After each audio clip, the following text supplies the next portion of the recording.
morning. This is Bill from Europa, Naples, and today I have this 2013 Chrysler 300C sedan. It's kind of an open secret that I love the Chrysler 300s. It's a little bit of a quiet thing for me because, frankly, I'm a jaded, miserable used car salesman who hates pretty much every car that he comes across, with very few exceptions, particularly anything kind of pedestrian. And the 300, despite its accoutrements, is kind of pedestrian. And I love it, and I love driving it. And if I wasn't in the car business, if I was just a guy who needed a car, to go to my insurance or accounting job, I would probably own a 300. So, it's pretty high praise from a guy who hates just about everything. One of the reasons is I think the design is absolutely lovely. Very, very interesting design, sort of loosely based on, I believe it was a 1998 Chrysler Kronos concept car. If they tell you it's supposed to look the same, they're crazy. But it did share some of the same features. One in particular is that low roofline. To me, it just looks like something out of a Dick Tracy comic. But here's the thing. It's big, it's broad, it's muscular looking. It has a big Hemi under the hood. It drives fantastically well. It eats up highway like a voracious monster. And it's just, frankly, a treat to drive. I just love Chrysler 300s. It's not a... it's not a secret. Now, frankly, don't give me a 6-cylinder. I don't want one of those. Would have no interest in that. It's got to have the bigger motor to be, something that I'd be interested in, and this one does. You can see this one's finished in triple black, very handsome. Has, big chrome rims on there, Michelin tires. Again, that low, cool roof line, the very handsome, sort of squared off design, big twice pipes at the bottom, the Chrysler winged logo, the C badge, and of course the Chrysler 300 is a very storied car from Chrysler. Came out in 1955, and in fact it was just built, I believe, to be a homologation thing for NASCAR. The 300 signified that every car they built would have at least 300 horsepower. The first one was Chrysler C300, and it was only a C because everything in the Chrysler lineup was a C at that point. But truly it's thought of as the 300A, and then for the next 10 years it became the B, the C, the D. I think they skipped the I, but anyway. They went on and on. And in fact, Chrysler beat Chevy by a year and became the first car to have 1 horsepower per cubic inch, and I think that was a 340 CI car. Anyway, I digress, but I mean, the first 300 had twin quad carburetors on it. It was just a bad machine. It was really the precursor to the modern muscle car, although, a bit bigger and heavier and certainly more luxurious, which is what the 300 is all about. And even though they came out with some kind of a 398, it was like a rebadged Sebring or something. Frankly, a little bit embarrassing. I think it was the 300M. Not until 05 hit did the 300 really regain its roots. And then, it had all that stupid stuff where it kind of looked like a Bentley, and people would put those grills on it and made fun of it. And it was a shame because the car didn't deserve all of that. And then in 2011, they gave it a redesign, very mild, very subtle, but sort of enough to separate it from that whole stupid Bentley thing of the 05 to 10 models. Anyway, I digress. Let's get into this thing for a minute. Look at the front end of that car. Beautiful grille, beautiful HID headlamps, fog lamps down low. You've got the LEDs flicking around it. Very, very handsome front end. Like the lines in the hood, the way they're subtle, nice. Again, love the big, tall doors with the low roof line. The car is very, sort of unlike most other cars out there, and another reason I like it.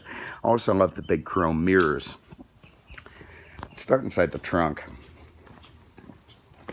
I can't believe I show this much enthusiasm for a 300. I mean, give me a Ferrari F430, and here I am in a 300, and I'm loving it. Anyway, nice big giant trunk in the car, loads of room back there. I'm bringing in a coffee grinder today. I switched to a Keurig machine, I don't know, about a year ago. And even though it's ludicrous, it's like the printer thing. They give away the printers, and then the ink cartridges are $12,000 a pop. Ditto, of course, with these Keurig machines, but I'm a sucker for them. I got tired of throwing out big pots of coffee, but a friend of mine, he's a diehard, and he needs the grinder, so there I am, nice guy, pulling mine out of storage to give to him. It looks like it has fold-down rear seats there. Can't immediately confirm it, but there's a split in that for a reason, I'm sure. And you're going to fit anything you need back here. Nice big trunk, very befitting of a big sedan. Here's another thing that's interesting about this car. It is basically underneath a W211 Mercedes E-Class chassis.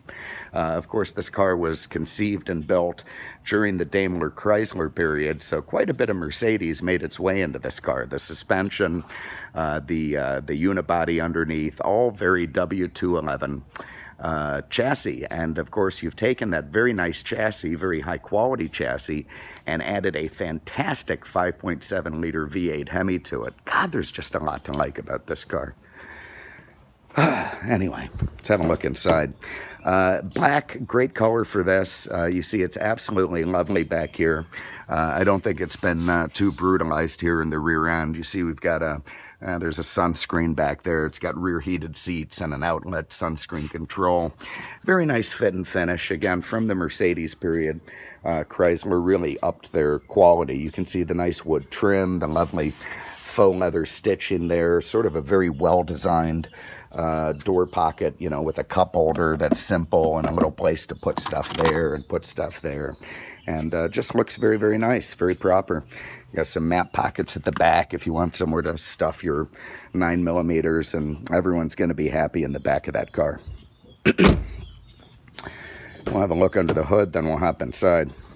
If I can find the release. I'm having a lot of trouble finding releases these days. Amongst other things that we won't go into. All right, look at this. This is art. There is a 5.7 liter hemispherical head, Chrysler Hemi engine, putting out about 363 horsepower. It's an absolute torque monster. It's made it to kind of what they call a dated 5-speed automatic, and that's fine. I mean, granted, it's not one of these new 14 speeds that never knows what gear it's in. It's just a good rugged 5-speed. I think it's built by ZF, and it's bulletproof, and it'll take all the torque this thing has and more. So to me, it's a pretty great drivetrain, certainly with that engine up front. Do not get a 6-cylinder 300. I know they've got good horsepower, but this thing's just awesome. I mean, the way it sounds, the way it goes down the highway, the acceleration.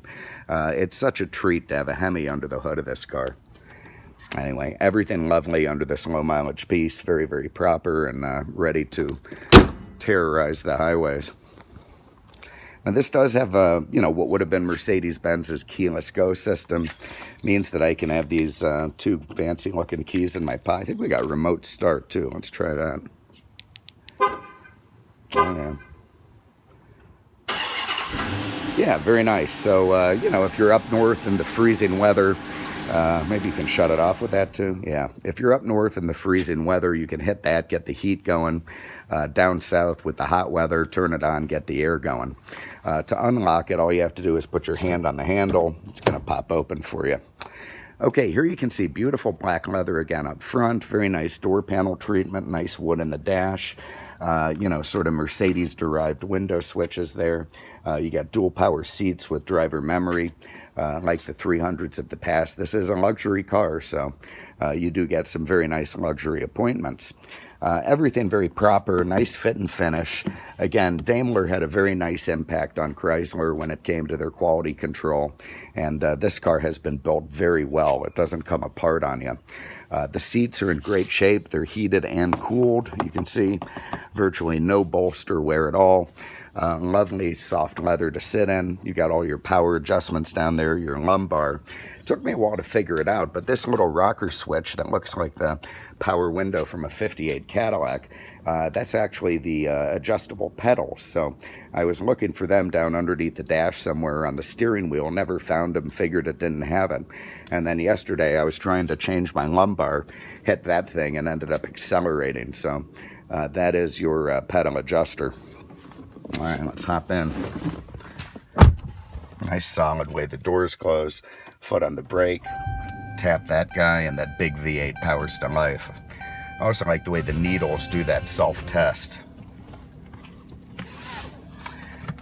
Alright, so here we have a very nicely laid out instrument cluster, and I do have to say I'm not a big fan of the blue lighting. I don't know when that came about. I think the Koreans brought it around, because every Kia looks like that, or Hyundai, but you know, is it easy to read? I don't know. I don't love it. I haven't checked if you can change it. Maybe you're able to go through and change the colors. I'd sure like to. But, you know, it's a small complaint. You get used to it. It doesn't bother you that much. You got your temperature display there. You've got your fuel. Of course, you've got TAC with a 5500 red line. Seems short, but of course that Hemi is very potent. 160 mile an hour speedo. And a nice big driver information center in the middle. I don't know how we go through that. Let's see. I've changed it to kilometers. That's no good. Let's see. There's got to be a way to go through all this crap here. I think I'd know that. I've already done this. Oh, good Lord. All right, well, I'll try to find that in a minute. Anyway, you've got a great little set of automatic headlights over here. Very unlike Mercedes, you push to get the fog light on, which is interesting. And a Benz, you have to pull it. Trunk release, dimmer control. You know, all very nice stuff. Oh, here we go. Okay, so back. Now you can go through all the different trip info, tire pressure, vehicle info, messages, you know, turn the menu off, blah, blah, blah. All very nice stuff. You see just 43,000 miles on the clock and everything lovely. You also have voice control here, your Bluetooth controls, your volume, your cruise right where you want it. Very nice wood and leather steering wheel. Lovely layout on the dash. I mean, this is very faux leather. I mean, if they're trying to imitate leather, they've done a really dreadful job of it. But it's, you know, it's fine. It's still a nice material. All the fit and finish is good. There's no squeaking panels. You know, I have an 01 Silverado as our shop truck. And, you know, I mean, you can push the thing like 3 inches in and out. And that's just the way American cars used to get built. This isn't like that. You get a nice analog clock. Everything just very nicely put together. Lovely wood trim in the dash. And here's another minor complaint. I feel like the steering wheel is just like a little bit too thick. I mean, usually I like a nice thick steering wheel, but this kind of borders on ludicrous. I mean, I don't have very big hands like our president, so gripping this thing is just a bit funny. But again, small complaint. You get used to it pretty quick, and it's fine. I love Chrysler's Uconnect system. I have to say that I'm not a big fan of all the infotainment stuff. You know, I'm a dinosaur. Give me a flip phone and, you know, I'm a happy guy. But I found this so easy to use, so quick to connect, so intuitive that I just really enjoyed it. It's touchscreen, so if you want to go to your satellite, FM, AM, tune, pretty easy to use, and they still give you volume and tuning where you want it. So I really do appreciate that. If you want to have Bluetooth audio or CD over there, here's your controls. You got a rear sunscreen back there. You've got your heated seat. You got your ventilated seat, which we're going to use. Heated steering wheel. You know, really, really cool stuff. You get over into the climate features, then you can go through all that. Lovely. Navigation, very, very nice. You get a good view of the map, you know, lovely. Here's a Bluetooth setup for no phone connected. I cleverly disconnected it today so that the video wouldn't cut off, so now I don't want to pair a phone. More blah, blah, blah. Anyway, very easy to use, very intuitive. I have to say, one of the few infotainment systems that I instantly liked. Here's direct access stuff for the climate control, your fan, hot side temperature, cool side temperature, defrost, traction control off if you want to use the Hemi to light up a parking lot, recirc, hazards, little SD card thing, your in-dash CD.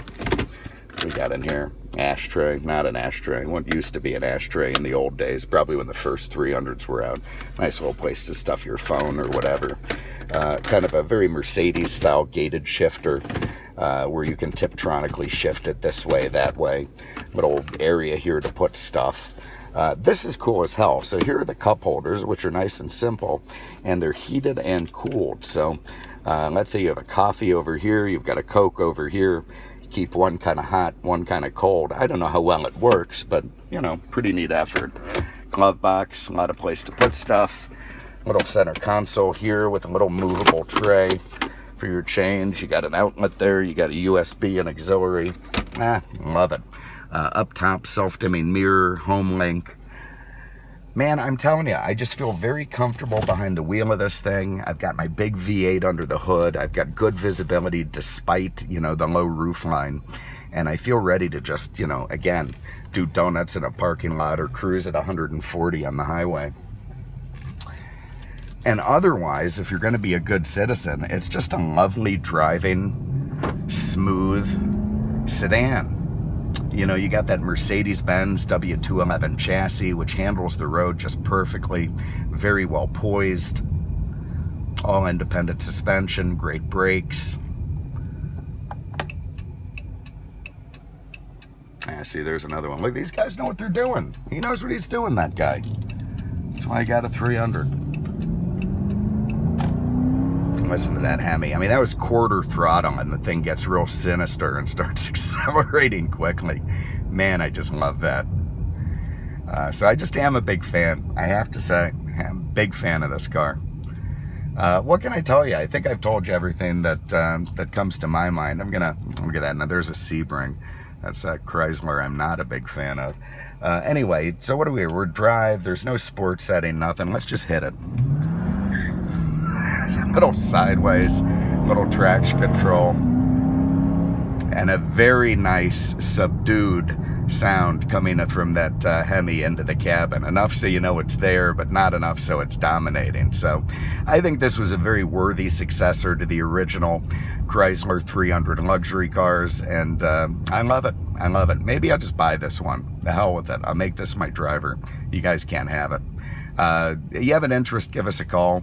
239-649-7300, on the web at mercedesexpert.com. Thank you very much for having a look today. We really appreciate it, and we'll see you with the next one. Take care.